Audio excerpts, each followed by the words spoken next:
అయితే అసలు ఈ ప్రమాదాలు జరుగుతున్న తిరిగి వీటికి సంబంధించి కొన్ని సూటబుల్ యాక్సిడెంట్స్ సూటబుల్ యాక్సిడెంట్స్ అంటే ఏం చెప్తారు?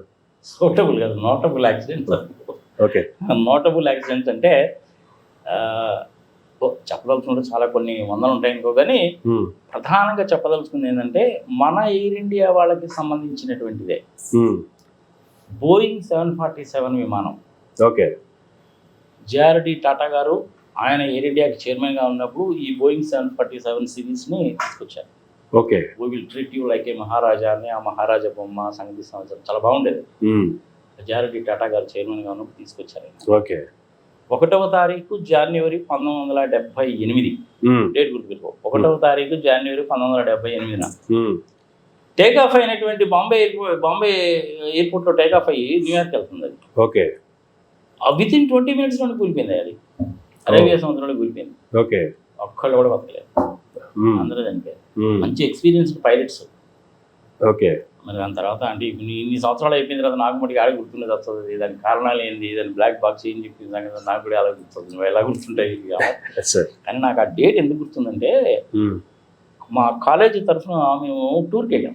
ఓకే. నేను ఆ రోజు ఢిల్లీలో ఉన్నాను, అందుకని అంత స్పెసిఫిక్గా గుర్తుంది. జిమ్మీ కార్టర్ గారు ఆ రోజు ఇండియా వచ్చారు. నీలం సంజీవ్ రెడ్డి గారు భారతదేశానికి రాష్ట్రపతిగా ఉన్నారు. ఓపెన్ కార్లో వచ్చాడు ఆయన. Jimmy Carter, I think Jimmy Carter అనుకుంటాను. ఓపెన్ కార్లో రాష్ట్రపతి భవన్ దగ్గర నుంచి ఇండియా గేట్ దగ్గరికి వచ్చాడు. నేను ఒక 50-60 అడుగుల దూరం నుంచి చూశాను. ఓకే. నీలం సంజయ్ రెడ్డి గారు నన్ను ఆయన్ని ఇద్దరిని చూశాను. అదే రోజున ఇందిరాగాంధీ గారిని ఆమె ఇంట్లో కలవడం కూడా జరిగింది. ఓకే. అందుకని ఈ 3 ఇన్సిడెంట్లు జరిగాయి కాబట్టి నాకు అంత స్పెసిఫిక్గా గుర్తుంది. 1వ తారీఖు జనవరి 1978 మా కాలేజీ తరఫున టూర్కి వెళ్ళాం. హైదరాబాద్ నుంచి బాంబే వెళ్ళి, బాంబే నుంచి జైపూర్ అవి ఇవి వెళ్ళి ఢిల్లీ వచ్చి, ఓకే, ఢిల్లీలో వెంకటస్వామి గారు ఉన్నారు అప్పుడు మనకి రెవెన్యూ మినిస్టర్గా. వెంకటస్వామి గారి క్వార్టర్లోనే ఉన్నాం మేము. ఓకే. ఇంకా అక్కడి నుంచి ఆగ్రా, మధుర, ఫతేపూర్ సిక్రీ అవన్నీ చూసి మళ్ళీ ఢిల్లీ వచ్చి ఏపీ ఎక్స్ప్రెస్కి హైదరాబాద్ వచ్చాం అన్నమాట. ఓకే. అహ్మదాబాద్, బరోడా, సూరత్ ఇవన్నీ చూసాం, సిటీ ఇవన్నీ చూసాం. సో అందుకని నాకు అది బాగా గుర్తుంది. సో అదొక నోటబుల్ యాక్సిడెంట్. ఓకే. అదేవిధంగా మన న్యూక్లియర్ ఫిజిస్ట్ ఉన్నాడు ఒక ఆయన, మన ప్రపంచవ్యాప్తంగా పేరు పొందినటువంటి న్యూక్లియర్ ఫిజిస్ట్ ఆయన, హోమీ బాబా గారు. ఓకే. అది కూడా సేమ్ ఎయిర్ ఇండియా వాళ్ళ ఫ్లైటే, 101 అంటారు దాన్ని. ఆయన ఒక మీటింగ్ కోసం అని చెప్పి వెళ్తూ ఆ ఫ్లైట్ కూలిపోయింది. ఓకే. దాని వెనక సిఐఐ వాళ్ళ హస్తం ఉంది, కావాలని చేశారు అనేటువంటిది రూమర్స్ కూడా ఉన్నాయి. తర్వాత కొంతవరకు అది అమెరికా వాళ్ళని తొందరగా ఒప్పుకుంటారా మేమే చేసామని.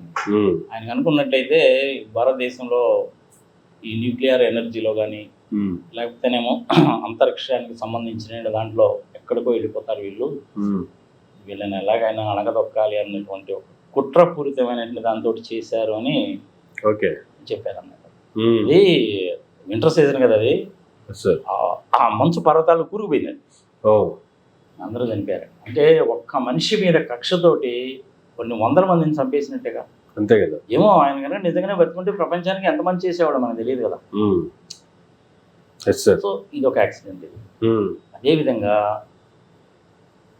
ఇంకొక చాలా విచిత్రమైన accident Amar, MH370 Malaysian airlines అనమాట. ఓకే. కౌలాలంపూర్ నుంచి బీజింగ్కి వెళ్ళాలి, 6 గంటల జర్నీ. ఓకే. అది సమయం ఫిబ్రవరి, మార్చి 2014 అనుకుంటాను. బయలుదేరింది, తర్వాత పోయింది, ఉన్నట్టుండి మళ్ళీ వాడు ట్రైనింగ్స్ తీసుకున్నాడు. అటు తిరిగి ఇటు తిరిగి సంగతి సమాచారమై చివరికి హిందూ మహాసముద్రములో విమానము కూలిపోయింది అన్నంత వరకు మాత్రమే చేయగలిగారు. ఓకే. లక్షల రూపాయలు, కోట్ల రూపాయలు ఖర్చు పెట్టారు వెతికారు దానికోసం. ఇప్పటి కూడా కేసు తేలేదా, ఇంకా అది ఎక్కడుందో తెలియదు. ఓకే.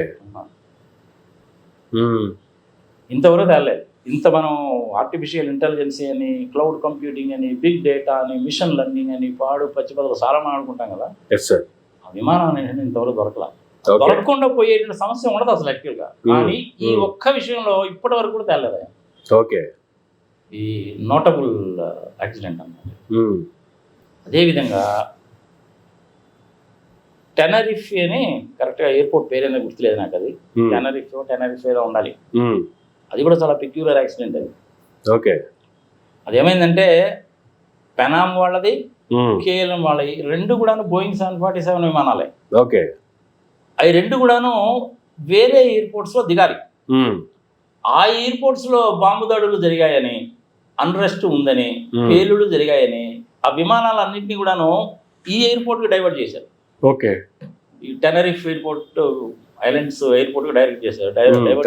లాస్ రోడియోస్ ఆ ఎయిర్పోర్ట్కి డైవర్ట్ చేశారు.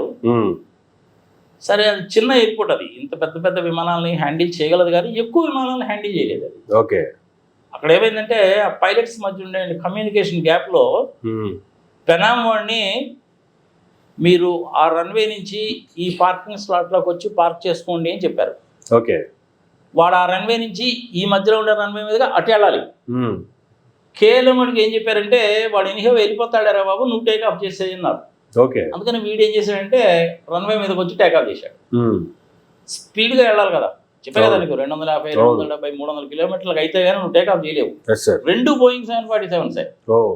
ఆ టేకాఫ్ చేసే టయానికి ఏమైందంటే వీడు టేకాఫ్ చేసి